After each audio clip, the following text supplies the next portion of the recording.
Hello friends, welcome back to my channel moms kitchen with Ruby. আজকে আমি আবার চলে এসেছি বাটা মাছের একটা অন্যরকম রেসিপি নিয়ে। মাছের এই রেসিপিটা থাকলে গরম ভাতের সাথে আর কিছুই লাগবে না। খুব অল্প উপকরণের সাহায্যে আমি এই রেসিপিটা করে দেখিয়েছি। তাহলে চলুন ঝটপট দেখে নেওয়া যাক কিভাবে আমি বাটা মাছের এই রেসিপিটা করছি।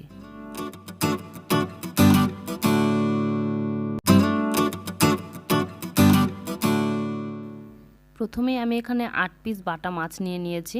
মাছটাকে আমি আগে থেকে ধুয়ে পরিষ্কার করে নিয়েছি। এর মধ্যে লবণ আর হলুদ মাখিয়ে নেব।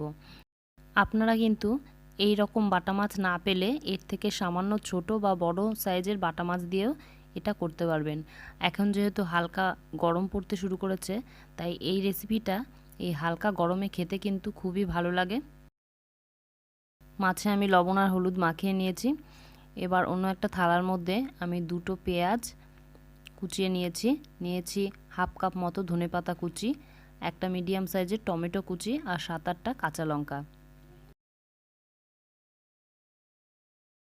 এবার একটা মিক্সিং জারের মধ্যে 1 টেবিল চামচ সাদা সর্ষে, 1 টেবিল চামচ পোস্ত, একটা কাঁচা লঙ্কা আর সামান্য লবণ দিয়ে তার মধ্যে একটু জল অ্যাড করে আমি সমস্ত মশলাগুলোকে খুব ভালো করে বেটে নেব। অনেক সময় সর্ষে বাটলে তার মধ্যে একটা তিতকুটে ভাব চলে আসে, সেক্ষেত্রে এই তিতকুটে ভাবটাকে কাটানোর জন্য এই লঙ্কা আর লবণটা ব্যবহার করলে তেতো ভাবটা কিন্তু কেটে যায়। দেখুন আমি সর্ষে আর পোস্তটার কিন্তু একটা মিহি পেস্ট তৈরি করে নিয়েছি। এটাকে পরবর্তীতে আমরা রান্নায় ব্যবহার করব।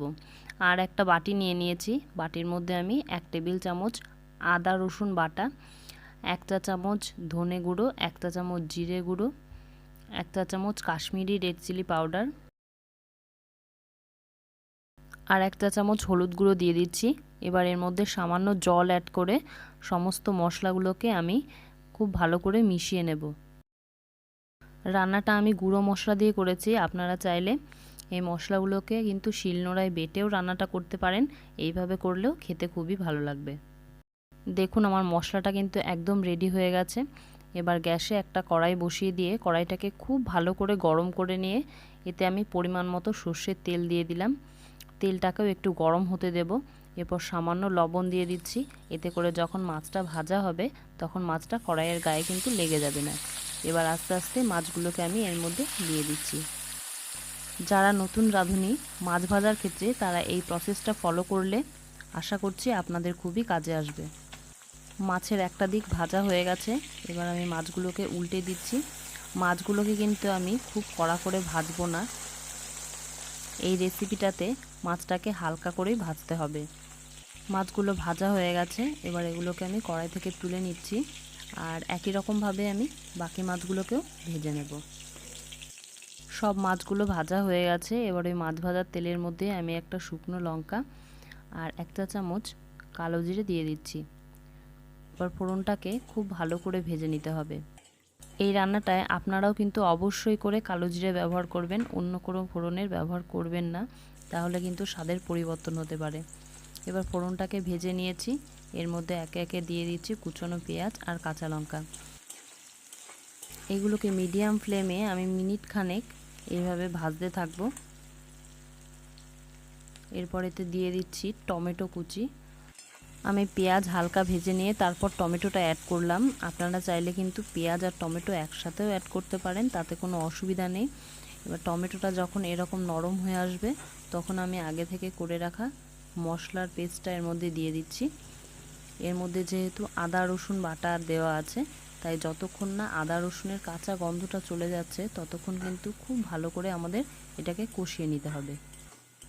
আমার এই রান্নাগুলি আপনাদের ভালো লাগলে অবশ্যই লাইক কমেন্ট করবেন আর এই রকম সুন্দর সুন্দর রান্নার ভিডিও পেতে আমার চ্যানেলটি সাবস্ক্রাইব করে আমার চ্যানেলের পাশে থাকবেন।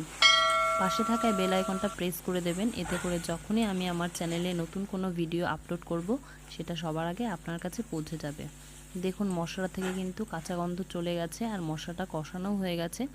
এবার এর মধ্যে আমি সর্ষে পোস্ত বাটাটা অ্যাড করে দিলাম। এটাকেও খুব সুন্দরভাবে কষিয়ে নিতে হবে যতক্ষণ না এর থেকে তেল ছাড়া ছাড়া হয়ে আসছে। আপনাদের হাতের কাছে বাটা মাছ না থাকলে আপনারা কিন্তু যে কোনো রকম মাছ দিয়ে এটা করতে পারবেন, যেমন রুই, কাতলা, মিরিক এই ধরনের মাছ দিয়েও কিন্তু এটা করতে পারবেন। খেতে কিন্তু খুবই ভালো লাগবে। দেখুন আমার মশলা কষানো হয়ে গেছে। এবার এর মধ্যে আমি 3 কাপ মতো জল অ্যাড করে দিচ্ছি। এবার এর মধ্যে আমি স্বাদ মতো লবণ দিয়ে দিচ্ছি। তবে আপনারা লবণটা দেওয়ার সময় একটু বুঝে দেবেন, কেননা এর আগেও কিন্তু দুবার লবণ ব্যবহার করা হয়েছে। দেখুন ঝোলটা ফুটতে শুরু করেছে। এবার এর মধ্যে আমি আগে থেকে ভেজে রাখা মাছগুলো দিয়ে দিচ্ছি। আর মাছগুলোকে খুন্তির সাহায্যে এভাবে উল্টে পাল্টে ঝোলের সাথে মিশিয়ে দেব। আর মিডিয়াম ফ্লেমে এটাকে 7 থেকে 8 মিনিট মতো রান্না করে নেব। রান্নার মাঝে এভাবে খুন্তি দিয়ে আলতো করে মাছগুলোকে উল্টে দেবেন, এতে করে মাছের দুই দিকই সমানভাবে রান্না হবে। আমি প্রায় 7 মিনিট মতো রান্না করে নিয়েছি। দেখুন ঝোলটা কিন্তু অনেকটাই কমে এসছে। আর আমি এরকমই ঝোল রাখবো, কেননা এর থেকে ঝোল কমিয়ে নিলে মাছটা নামানোর পরও একটু ঝোল টেনে নেবে, তাই ঝোলটা খুবই কম হয়ে যাবে। এবার গ্যাসের ফ্লেমটাকে কমিয়ে দেব ওপরে তেল ভেসে ওঠার জন্য। দেখুন ওপরে তেল ভেসে উঠেছে। এবার এর মধ্যে 3টে কাঁচা লঙ্কা আর ধনেপাতা কুচি ছড়িয়ে আমি এটাকে নামিয়ে নেব। যারা ধনেপাতা খেতে পছন্দ করেন না তারা চাইলে ধনেপাতাটা স্কিপ করে যেতে পারেন। রেসিপিটা আপনাদের কেমন লাগলো তা অবশ্যই আমায় কমেন্টে জানাবেন। আর যদি ভালো লেগে থাকে তাহলে অবশ্যই একদিন বাড়িতে ট্রাই করে দেখুন। আজ এটুকুই। আমি আবার চলে আসব নতুন কোনো রেসিপি নিয়ে।